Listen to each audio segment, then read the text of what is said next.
Sumaya akkuma jedhame kunoo Temir property deemte birana fi hingadhiisin Sumayyaan kuni amma teessee nalaaltu jaarsa shi akkas bareede furdate kana achi keessa baastee Said duratti isaa beektumni yeroo dur namni kamu dur waan ta'eef fakkaataa bifni isaa maal isaa nunis jechuudha hundi keenya iyyuu naa guddataa deeman bareedaa furdataa amma naa teessee laaltu namatti dhamaate kan dubartiin bukeessa gichi jettee naa teessu shirri ishee godha achi immoo mataan ishee naanna achi akkamittan dhiisaa itti immoo araaramuu immoo hin dandeessu Temirii keessan siniin naqxuure nagaan sinifaatoo kabajumsa ruftoota guyyaa akkam jirtu nagaa keessa nagaa sin gaafadhee beekaani maalan nagaa sin gaafadha yoo nagaa qabaatan nagaa nama gaafatu garuu nagaan keenya immoo haala waan hin taaneef nagaan keenya kolkollees miti haalas miti nagaan keenya namas miti nagaan keenya sajiruuf isa jiraatu waan ta'eef nagaa waaqayyo hunduma keessaniif haa baay'atu kabajamtoota kiyya yeroo baay'ee akkanumatti haasaa yaadadhu waan ta'eef bakka sammuun bakka hin beektu yaada na waa'ee Sumayyaa kana haasa'uun dhufe kalessa Saidooni jaartii fuudheera jedhee Temir property deemee hadiyyaan kennaa fi surprising godhaa fi xilooshiidha kuma xilooshiin maan faarmuudhaan xilooshiin maan isan kennaa fi jedhee akka dhaqee mana biteef dhageessanitu Sumayyaan immoo kalessa irreebal jechaa turte har'a immoo shikkeettee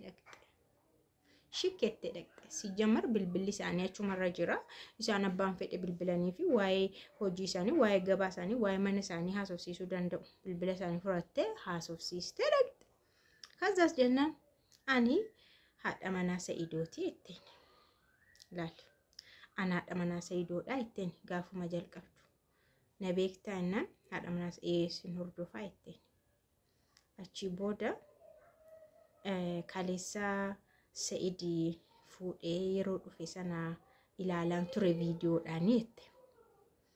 Inna anis yaa'u inni ishee arga bite anis illee bitachuun qabadeen dhufeette. Inna akkamitti ilaaltereeyyuu jetteen ishee sana ishee gurgurtuun akkamitti ilaalteree ishee inni fuudhennaan bareedduudhatte. Bareedduudhatte. Ana moo isheetirra bareedanna lamaan keessanuu bareeddotte.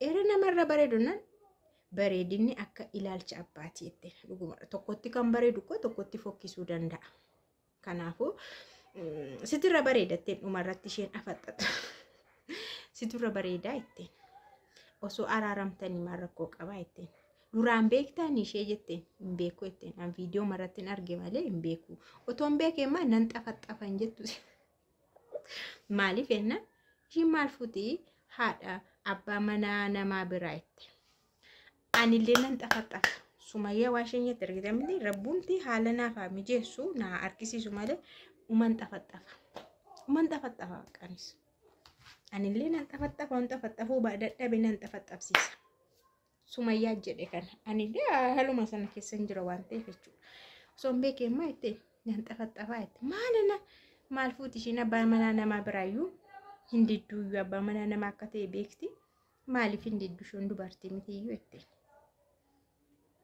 na anis immoo mana bitachuun qaba mee duraan dursi isheedha maal bitee jette maal bitee isheedha waa isheedha bitee natti meena mana abbaa manyitaa 3 bitee fi jette maaliif maal manyitaan tokko hin ga'u isheen otoo ganaa dha'u manyitaan tokko hin ga'u lamayyuu irra darbanii 3 bitanii maal godhu kana hundaa jette manyitaa tokko yoo bitee fi gahaa miti kun jette achi akka ta'e tattaate isa booda bukkee isaaniitii malee moon barbaadu akka ishee darbachuu danda'utti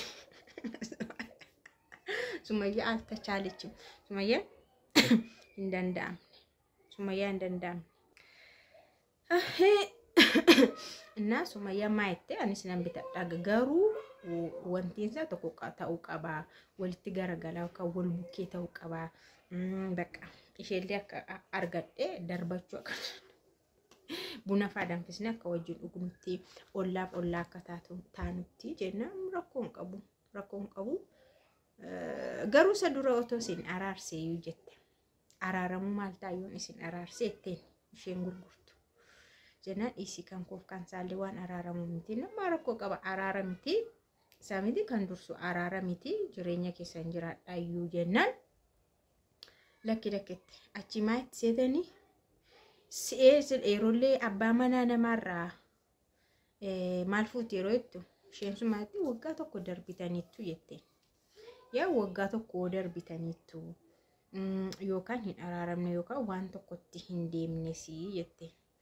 Maal jechuu barbaaddeetti waggaa tokko guutuu seedi naanna'aa ture ammoo yoo fuudhee maayinni jechuu isheetti.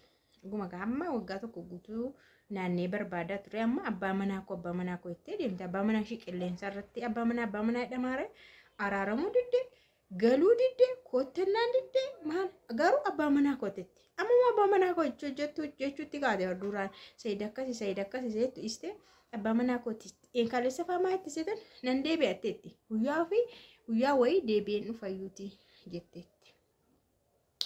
Innaa achi maal gootiree ishii rakkoon qabu jetteetu iddoo isaatti himte jechuudha.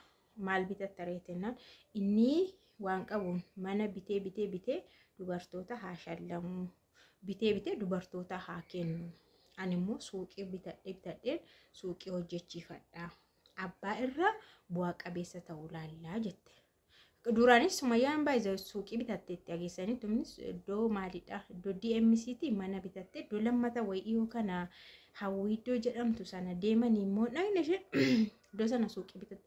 DMC'dha mana bitatte. Iddoo sana suuqii kan ta'u waan suuqiitti gurguran jiramti waan suuqiidhaaf ta'u bitatte. Ammas immoo maayitti suuqiin bitadhaa itti kan suuqiitti nagadan.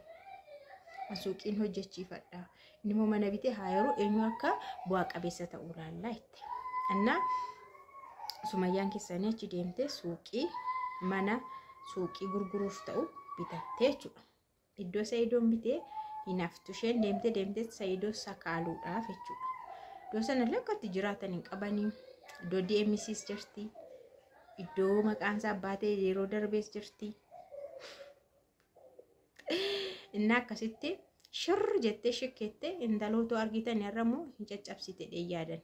Hin xafaxafte baqa baay'ee fuula shirraa beekama akka isheen aartee onneedhaan deemtu. Irraan gortu qaba.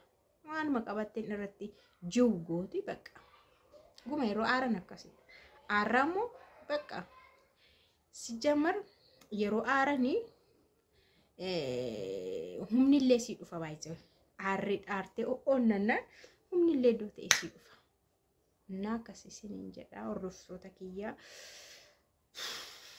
Akkatti Sumayyaan keessanii Teemir deemtee mana ishii suuqii ishii bitattee Sayidoo jalaa naftu akkuma jettedha. Sayidoo sakaaluudha hojiin ishii jechuudha. Qambaa gochuudha. Sanuu akkuma Sayidoodha. Kennaa kenne akka kennaatti akka diskaawuntiitti isaa qopheessitetti anaafis isumaa kennitaa jetteen. Maalinaan addaniinuu adda allaataayyuu jette. Jechuun anaafis wal caalsistaayyuu jette. Dirqamaan waanuma Sayidoodha. Akkaataa Sayidoodha keessummeessiteetti anaanis na keessummeessi jette.